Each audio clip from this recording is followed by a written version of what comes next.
দেখেন, এক সপ্তাহ আগে মুড়ি কিনেছি 70 টাকা কেজি।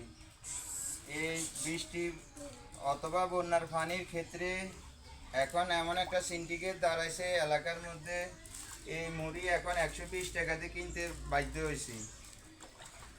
এমন একটা পরিস্থিতির মধ্যে দাঁড়ায় আছি। আমার এই বাড়িতে কিছু লোক, আমি সহকার কিছু লোক প্রবাসী দেখা গেছে, যারা এলাকায় বসবাস করতেছে পানিবন্দী হয়ে গেছে। এই প্রবাসী করে কেন্দ্র করি এই বাড়িতে কোনো একটা ব্যক্তি পান সাহায্য কারো করে দিচ্ছে না। এক মাজা পানির ক্ষেত্রে কেউ এই বাড়ির দিকে ফিরিয়েও তাকাচ্ছে না, বা এই বাড়ি আলারা পয়সা আলা। এটা কি কোনো কথা হইতে পারে?